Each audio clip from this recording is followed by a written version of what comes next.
নিউজিল্যান্ডের বিপক্ষে ৩ ম্যাচের ওয়ানডে সিরিজের দ্বিতীয়টিতে ৩২ রানে ৫ উইকেট শিকার করে বাংলাদেশকে ৬ উইকেটের বড় জয়ে নেতৃত্ব দেন পেসার নাহিদ রানা। আরেকটি উল্লেখযোগ্য ব্যাপার হচ্ছে, পুরো স্পেলে তিনি ধারাবাহিকভাবে ১৪০ কিলোমিটার গতিতে বল করেন।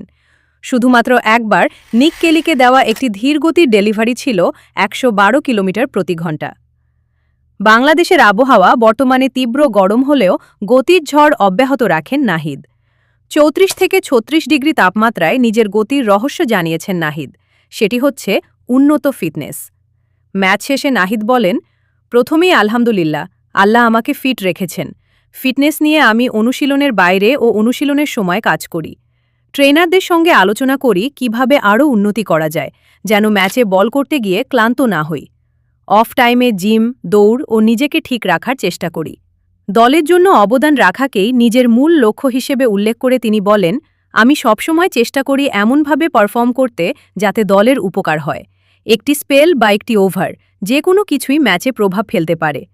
উইকেটে চেয়ে দলের জয়ে অবদান রাখতে পারাটাই আমার কাছে বেশি গুরুত্বপূর্ণ।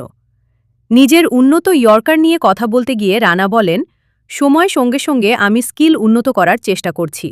কোচদের সঙ্গে কাজ করছি এবং অনুশীলনে ইয়র্কার নিখুঁতভাবে করতে পারলে ম্যাচেও প্রয়োগ করি। ওয়ার্কলোড ম্যানেজমেন্ট নিয়ে চলমান আলোচনা প্রসঙ্গে তিনি বলেন, ইনজুরি আগে থেকে জানিয়ে আসে না, তবে বিসিবির ফিজিও ও ওয়ার্কলোড ম্যানেজমেন্ট টিম আমাদের ম্যাচ সংখ্যা ও ফিটনেস নিয়মিত পর্যবেক্ষণ করে।